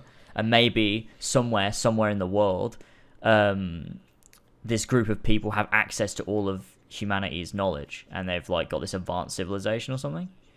Like, I would just love to see if there's a civilization out there that's more advanced than what we see in Horizon Zero Dawn, just to see if that exists and what that would mean for the world and the lore. I don't know. I think it could be interesting. But for the most part, I mean, I love the whole fantasy set, like the way it's like futuristic fantasy. Like, I just love that whole the vibe that it gives. I'd love to see maybe some bigger civilizations than, like, I mean, Meridian was fucking huge and it looked sick, but imagine like some really massive castles and like these futuristic fantasy looking cities. I think that'd be really fun. But other than that, I don't really know what I would like to see. Yeah, I'm not sure either. Thinking back. But I do want new locations, obviously. I do, like you said, new machines, new ways, new cultures of humans, new ways they've used machines. Aloy to be like Aloy and explore. What do you think's Aloy's purpose? Because her purpose was, and the big intrigue to it was her finding her identity. We know who she is now. What's the intrigue in her moving forward and developing as a character? Yeah, that's because it's got to be a completely new story. That's a tough one. I think it'll now be with the world and with the whole Silence thing. Like, there's a lot of mystery around him. We still don't know a great deal about him, but or what his plan is, or what like, why is he doing what he's doing, and who is he, and where did he come from, and why does he want to use Hades, and like, what's his plan? So I guess that's a lot. There's a lot of mystery in that, and obviously we now know who Aloy is, and we know her past. But I guess. Yeah, I don't know what you can really do with her moving forward. I mean, obviously you can have general character development and she's the hero and, like, you know, you can have her go on another adventure and everything. and learn about, maybe there's new systems that exist that we don't know about. Like, we don't just have the Gaia stuff. Maybe there's other, like, AI and stuff like that manage other things, or that ended up, like, creating themselves because they've been so long in between. Like, maybe there's, like, self-created AI because something else went wrong. I don't know. But just some way of keeping that mystery there, because I feel like that's a huge part of Horizon Zero Dawn, is this really, like, this mystery of the world and, like, what came before, and, like, Aloy's identity. And now you've revealed some of that. I guess you got to come up with other mysteries to present to make it as compelling, I suppose. Yeah, right. Okay. I like that idea. I like it. Horizon's a hard one, man. That's to me the hardest one to go on. I can't almost trust Guerrilla to just take it and have not even have input. Yeah. See where they're at with it, because they obviously made up this franchise out of love and creativity, and I think they had an idea of where it's going. Whereas it's hard for us to tell because it's such a unique concept. To try to come up with ideas here and speculate is difficult, I think. Yeah, I think you're right. But yeah. But yeah, that's Horizon anyway. That's Horizon. All right. There's Horizon. I think there is two more franchises. Two more. James, what do you want from the next installment of God of War? Ooh, God of War. That's an interesting one. I think mainly, we've got to see more development from Atreus. Obviously, see him grow up and, see that next chapter in his life and how that affects his relationship with Kratos. I think that's a main pillar, like, that we need to see of the story moving forward. And him coming to terms with being a god and developing that as well. That'll be important. But also, I think, we've got to have that confrontation now with the sort of Norse pantheon, the same way in God of War 2, the original God of War 2. We had that, the real, like, fight with the Greek pantheon was in God of War 2, after you'd already had, like, your main story in 1, and you got to fight all of these big players from the collection of Greek gods. And I feel like that's where we got to go with this one, really. We've got to see more, like, we've got to see like Thor, as I assume we'll be fighting Thor in this game, of course. And there's how many different realms do we not go to? Yeah, there was a few there. You only go to 5 out of the 9, so you're 4 for the taking, really. Yeah, and hopefully, and you can do new locations. And you can do new locations. I would like to wait for Asgard for the 3rd one. Really? Yeah, because Odin will be. We're gonna get Asgard in this one. Do you? Yeah, in the same way that we kind of get to the top of Mount Olympus in God of War 2, and we fight Zeus in God of War 2, and then God of War 3 is all about failing to kill Zeus, and then working your way back up. I don't think they're going to completely copy the model, but I feel like they might take some inspiration from that. Because, God of War 1 is very similar to God of War 1. Now, here's my question for you. Okay. Are we playing as Kratos in this trilogy, in all 3 games? Or is there a possibility that by the 3rd game we are Atreus? Maybe. So when we fail, it's because Kratos dies. That's the failure. I think that would work. I'm just throwing it at you. It's tough for me because I love Kratos, and he's like the Master Chief in terms of being like an iconic character. Yeah, and so but Atreus is pretty fucking good too. Atreus is great. It's not like they're forcing it at you like Locke in a terrible game that makes no sense. It's the best game in my opinion ever made, and you've got an amazing character in Atreus. Yeah, he's great, and obviously there's a lot more to be done. Like, you can't just take over him now. There's a lot more to be done there. But a whole nother game. I'm not against the idea, but I'm also, it's such a tough thing to do with how iconic Kratos is. Like, killing this character and then moving on to someone else. Like, they've got to do a lot of work with Atreus to make it work. But if they do, can you ever kill Atreus then?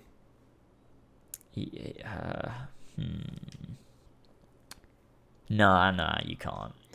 Because Kratos has already lost his fucking family once. It'd be weird if they did that again and he goes through the same. It's like, there's got to be some amount of satisfaction there to be like, yeah, Kratos is actually, he's got a kid, and this time he's done it right, sort of thing.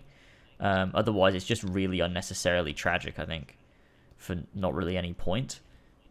So I think, Sure. I think God of War 2. I think you need to fight the whole the whole Norse pantheon as Kratos, because you need that catharsis of being able to do that and have this one final sort of battle, I guess. And you could put Kratos against Odin and have Kratos lose and die, and then God of War 3 is about Atreus coming back to sort of basically take revenge and kill everybody. Yeah. And you've got then that motivation. So you use God of War 2 to do that stuff with Kratos and to end his story, whilst also building up Atreus, so that when we do take control of Atreus, it doesn't feel like, oh, I kind of don't want this. It feels like, yeah, this feels right. And plus, we've got that revenge motivation backing it as well, so that it's even more compelling to then take over Atreus and move forward into the third game. I don't know if they'll do it or not, but if they did it that way, I wouldn't be against it. I think I could see it working if it's done right. Yeah, I agree. I was on the bandwagon with the first God of War when I was playing. I was like, so Kratos has to die, right? And then Atreus is like, what's next? But I was jumping the gun a bit. I want to see more Kratos and Atreus together. But at some point, I feel like that's where it has to go. Don't you think? Yeah, Kratos can't live forever, especially if you want this franchise to last for longer. So I do think you need to do that. Like, you can't. And the reason the Master Chief still exists in Halo out of necessity, because everyone else sucks. Yeah. You know what I mean? And the Master Chief is so iconic, and it's the same with Kratos. But if you find a way, you find a way to move on. But it's got to be legitimate, and at some point Master Chief has to end as well. But you can't do it now. No. Yeah. It's interesting. I look forward to see what they do with God of War 2. I'm wondering if they have a plan in their mind, like when they went into this, like Kratos has got to die at some point, we're just building to it, or whether they might do it just like, oh, maybe this will be a good idea, or whether they just never had the plan in the first place. They're just like, no, Kratos is the main character, that we never had a plan to kill him. Or not. I don't know, but I look forward to it, to see what they do, because it could go any way. But it'll be interesting to see how they develop new gameplay mechanics, like the same way that God of War did, in introducing new gameplay mechanics every so often, so that you're always getting new things throughout the game. It'll be interesting to see what things they can add to a sequel. That's true, yeah. Yeah, there's a lot there. There's so much there, actually.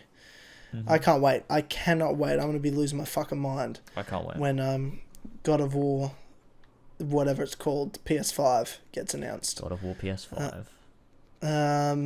Now, for the final franchise, and the only thing that get me more excited than God of War PS5 is the announcement of Kingdom Hearts 4. I knew it. I knew that's where we were going. Yeah, that's how we have to end it. James, what do you want to see in Kingdom Hearts 4? I want to see the Master of Masters revealed to be what's his fucking name? Bloody Demix. Yeah, no. That's it. That's what I want. That's all I want.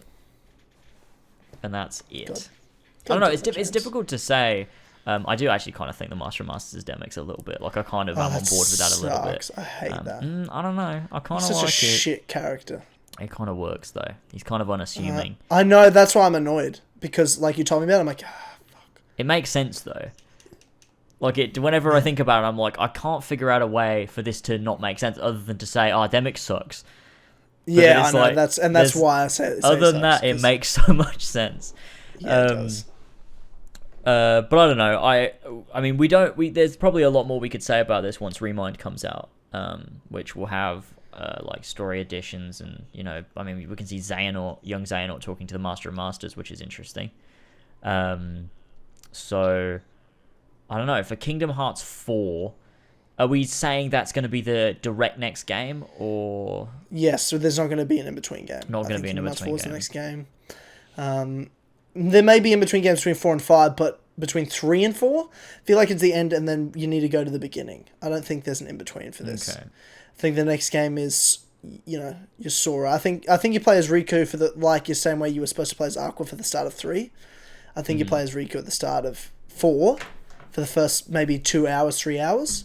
Mm-hmm. Like a Roxas start, like an Aqua start, but Sora's again, of course, the main character.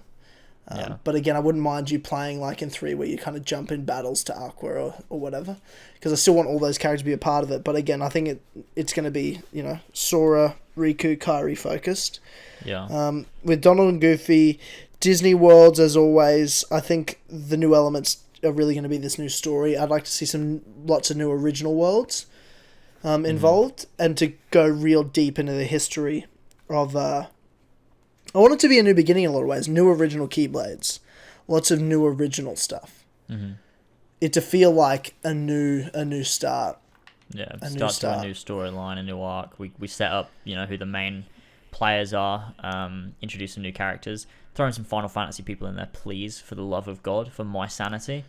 Hey, they could be in Remind, man. Maybe.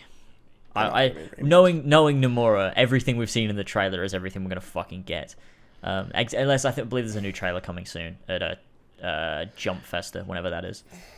In which case, then I assume we'll see everything that is going to be in that DLC. I doubt there'll be any surprises. That's what I hated about 3, actually. That's the only thing I hated about 3. Yeah. Was I felt like I'd seen so much. The only thing you hated about 3? Yep. Perfect game. There's a lot to hate about 3, but that's alright. Well, there's not a lot to hate about 3. It's a fucking... the best game ever. It's the best game ever. Of all time, actually. Kingdom Hearts 3 is the best game. They did a vote. I know you weren't there for it because only real ancient gamers were invited to it. Yeah. But they did a vote, and 3's the all-time greatest game of all time. It's the best piece of entertainment media of all time. Yeah. Not even just game.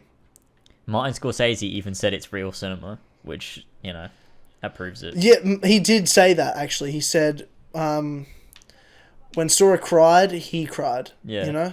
Fuck these Marvel movies, but Kingdom Hearts 3 got me. Real cinema. Exactly. Yeah, he said it was real cinema. In that case, I take it back. He's right. Yeah. You fucking idiot. Do we think that Remind will... The secret ending for Kingdom Hearts 3 will be Remind, or is that KH4? KH4. So what do we think Remind is? Like, as in, what do you think the new story chapter is? Yeah, like what's this new story I want it episode? to be the Final Fantasy characters and Radiant Garden. I would love that so much. And I want it to be set like before the ending, and then they get added to the ending. Would you be? Yes. And then with all the data battles and stuff, would it be the perfect game? It would be. Okay, it'd be up there though. Like, it'd be better than KH1 Final Mix. But would it be better than 1 and 2 Final Mix? It'd be up there. Okay. It'd be up there with 2 Final Mix. The issue I still have is just the combat isn't quite as good as 2 Final Mix. What if they fix some that, issues? What if they fixed everything? If they balanced it, I'm saying they fix everything. They fix everything. If they fix everything, then obviously it's the best, isn't it? That's all I wanted you to say. But it's I think at the point that I'm at with KH3, I probably prefer it to KH1 Final Mix at how it is, but the Remind I think will definitely solidify it as easily better and probably up there with KH2 Final Mix. It's just the thing holding it back is the floatiness of the combat and the way that they do situation commands instead of having it all down to player choice, like the way that limits aren't in the command menu. It's all situational, and the same with all of the situation command and Keyblade transformations. Whereas in KH2 Final Mix, you have complete control over when you do drive forms and which one you choose, and then you also have complete control over your limits. So it makes combat. There's so much more player agency to combat, whereas KH3 doesn't have that, and that holds it back. If they were to fix that, then it could easily be up there because the story is so fucking good, and the vibe is so good, the atmosphere, the tone, and everything. Of all the Disney worlds and everything in general, it's so fucking good. I just can't get over Tangled's World, eh? Every time I think back, I think so of playing good. Tangled's World, and I'm like, what if just a fucking masterpiece? That moment on the lake when it's like taken right out of the movie. I'm like, are we in a good. Pixar movie? It's so good. And then the camera has Sora, Donald, and Goofy sitting on the edge of that like dock, and you've got all the lanterns in there. It's so fucking good. It's great. What a good fucking game. Yeah, it is great. I'm glad you've finally come around to saying that. Oh, look, I always said just, it was a good game. I just but liked you resented it. It was, I was just disappointed that it wasn't as good as in terms. It was mostly gameplay and side content that was like really lacking when compared to Kingdom Hearts 2, and so it was like it's a disappointment in that regard. But it looks like Remind's fixing most of it, so I'm on board. And plus, playing it on And you knew that as well because you never played the original Kingdom Hearts 2 and 1 anyway. You only ever played the 5. Oh, I did play the original KH2. Oh, did you? Yeah, and KH1. Okay. I played them on emulators. Oh, of course you did. Yeah, right. Mm-hmm. Yeah. Right. But yeah, I mean, after playing on Horsey and Fox as well, I have so much more appreciation for it, of like all of the great moments, along with there's actually more side content than I remember there being. Like with the fucking flans that are like the Mushroom 13, those little challenges, and then all the synthesis and stuff. Like it felt like Kingdom Hearts when me and George were going around to doing all the different like little challenges and then trying to get all the synthesis items to get Ultimate Weapon. Like it just felt like Kingdom Hearts, and that was what I was looking for. So hopefully Remind just adds more shit to that and just makes it a fucking blast. So I look forward to that. But that's not even what we were meant to be talking about. Yeah, but who cares? That's what a podcast is. Yeah, you're right. It's our podcast. You can all fuck off. Don't know. Okay. Don't know. Rate 5-star and all that. Yeah, exactly. Stick around. Stick around. Well, you don't have to because the podcast is now over. Oh, so. No. Yeah. That's all the games. But I enjoyed this actually a lot. I wasn't sure how this would go, but I actually really enjoyed this idea. Fuck. I just took a sip of my drink. Yeah, I saw silence and like you were kind of like sitting there like, well, I don't know. That went into my fucking lungs. Oh, Jesus. I'm alright. Okay. Yeah, but that was fun talking about games. Yeah, it's fun to talk about good things with games podcast, for once. I feel like we shit on everything. I feel like we do that as well. So what do you think of this news topic, James? Well, I hate it. I'm like, yep, same. Yep. That's the entire 2019 of Kill Connor Club. That's what we do.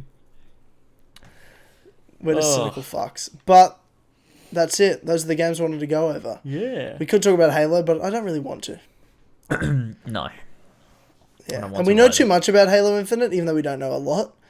Do we? Well, we've seen the game. We know more than everything else we've talked about, yeah. We've never seen anything from any of these other games we've talked about today. Yeah. But we've seen Halo Infinite. Yeah. I hope we even know the name of it. And I hope he jumps out the back of a spaceship. And I've said this since Halo 5 came out. All I want from the next Halo is Master Chief only. You do not play a fucking millisecond as anyone else in the entire game. You just play as Master Chief, and that's all I want from the game. Isn't this a weird year we live in? Like, all we want from Assassin's Creed is to play as assassins, and all we want from Halo is to play as the main character of Halo. Yeah. There's a big issue here. But it's so crazy, yeah, that we have to ask for that and demand it and be so upset. That's all we need. We don't even need it to be a good game. Just play as a goddamn fucking assassin. Play as Master Chief and no one else. Is it that hard? It's not that hard to... It's not complicated. I know.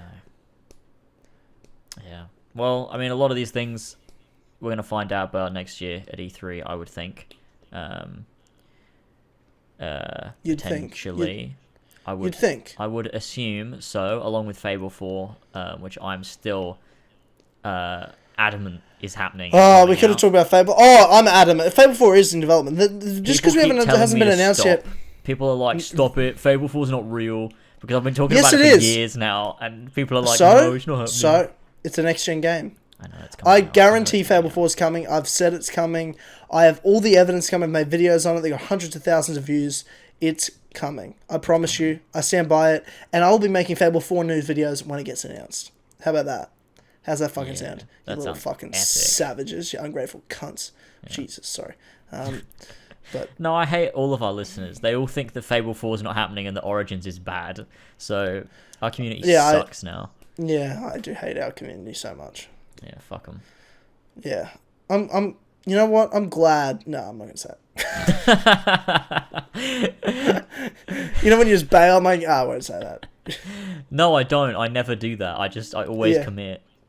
Yeah, you do always even when I shouldn't. Yeah. Yeah. Well, I mean, you don't when you should commit suicide. You haven't done that, but fucking hell. Well, you said you always commit, and I'm like, we don't commit suicide. Commit. That's it, and that's the only one you should commit to. Yeah, no. It's a joke, guys. You're allowed to joke about suicide really? if it's about James. Thank God. Oh. If man. If it's about James, guys, it's fine. You've opened the floodgates. I'm gonna get so many death threats now. I'm so upset. That's so funny. Oh. There's all the games, though. Guess we should wrap things up. I don't really know how to, considering I know I'm gonna put the list in post. Yep. We'll just say thanks for listening, everybody. Thank you, enjoy as we read the list once again. And we'll see you for the next couple of weeks. It's just going to be cinema rooms every single week out. A week early on Patreon, then the next week publicly. There's a cinema room dropping right after this. Next week, that'll be what comes out. I can even tell you what it is now from this episode. We've got Martin Scorsese on as a guest. That's true, on the Cinema Room podcast. Yes. I can't wait. But so coming out right now on Patreon is Cinema Room, Captain America, The Winter Soldier. So that'll be coming out next. Then it will be Iron Man 3 after that, Thor, The Dark World after that, and this is back-to-back weeks. So Winter Soldier, Iron Man 3, Thor, The Dark World, so it's like all the solo films of Phase 2, and then we're doing Christopher Nolan's The Prestige. And then I am back. Yeah. And when The Prestige comes out publicly, we'll do a Clubhouse that I'm back, and that'll be the weekend of December 15th. And then the final Kill Connor Club of the Year, Kill Connor Club 114, end of 2019, will be Sunday, December 22nd. And that same evening on Patreon, Star Wars Rise of Skywalker Cinema Room comes out. And then 24 hours later, December 23rd, Monday, to the public, Star Wars The Rise of Skywalker Cinema Room. And that'll be the podcast of the year. We'll be back probably mid to the end of January. We're going to have a bit of a good old break for ourselves. Because we've got a lot of shit.